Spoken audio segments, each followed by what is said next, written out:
খুব ভয় করছে জানো, মনে হচ্ছে তানির বিয়েটা সুখের হবে না বোধহয়। কেন এই কথা বলছো রনু?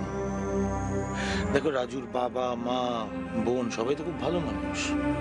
কিন্তু সবাই তো একজনকে নিয়ে তটস্থ, রাজুর বৌদি। ভদ্রমহিলা এত কমপ্লেক্সে ভোগে। কি আর করা যায় রনু, তানি তো বাচ্চা নয়, দেখো যা করেছে ভেবেচিন্তে করেছে। ঠান্ডা মাথায় বোধহয় ভাবেনি। ঠান্ডা মাথায় ভাবলে তানি এই কাজটা করতে পারতো না। ও মা, রান্নাঘরেটা কে? আমি তো অবাক হয়ে গেলাম তোমায় দেখে। আমি বৌদি। সে তো দেখতেই পাচ্ছি। তা হঠাৎ সুখে থাকতে ভূতে কিলালো কেন? আসলে আমার বহুদিনের শখ আমি রান্না করব। ও তাই বুঝি? তা ভালো। সংসারে, আমি নতুন সংসারে রান্না করে সকলের মন জয় করা, not a bad idea, good. আসলে তুমি কাজকর্ম করে আমাকে সকলের সামনে ছোট করতে চাইছো। আমি তো বিশেষ কাজকর্ম করি না সংসারে, তুমি জানো সেটা। না না বৌদি, আমি তা করতে চাইনি। আমি ঠিকই বলছি।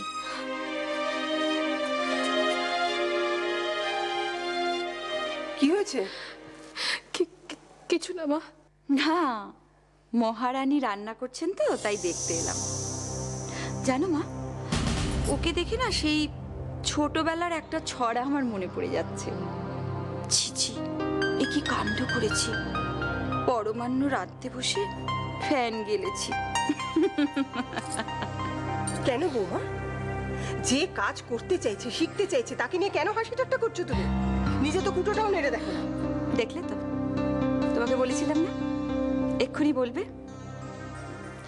তা মা, তোমার আদরের ছোট বৌমা যে রান্না করছে সেটা খেতে পারবো তো? আমরা খাবো মা।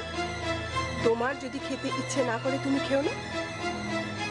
আজ সমস্ত রান্না তানিয়া করবে, আমি ওকে সব রান্না নিজে শিখিয়ে দেবো।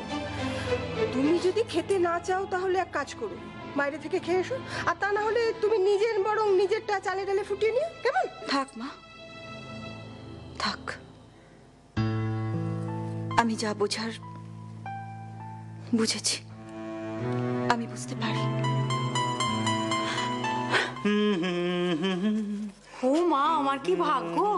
আমার বর সংসারে কাজ করছে। কবে করতাম না। ওসব ছাড়ো তো, শোনো না। হ্যাঁ বলো না। এটা একটু খেয়ে দেখো না কেমন হয়েছে। এটা কি? এটা না একটা নতুন রান্না, শিখলাম আর করে ফেললাম, দেখো তো। দেখি দাও। ভালো লাগছে? আমি জানতাম। শুধু একটু নুন বেশি হয়ে গেছে। একটু নুন বেশি আছে? বেশি না, একটু। আস্তে আস্তে কি হলো? কি হলো? এটা এটা তো পুরো নুন হয়ে গেছে। এটা একটু বেশি তুমি কি করে বললে গো? ওই বললাম যাতে তোমার মনে দাগা না লাগে, সেই জন্য বলতে পারি নুন বেশি আছে।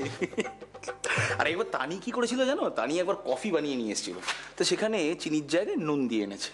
হ্যাঁ, তারপর বলতে মেয়ের কি কান্না তুমি ভাবতে পারবে না। আরে সত্যি স্যার, সুজাতা জ্ঞান ফিরেছে। Thank god. কোমাটা তাহলে এড়িয়ে যাওয়া গেল। আর কিছু? বিশেষ কিছু নয় স্যার, ও নিজের মধ্যে বিড়বিড় করছিল আর বাবার কথা জিজ্ঞেস করছিল। বাবা, আপনি ইচ্ছে শক্তির কথা বললেন না? আপনি পারেন সুজানের ইচ্ছে শক্তিকে মজবুত করতে, ওর মনে আবার বাঁচার ইচ্ছে তৈরি করতে।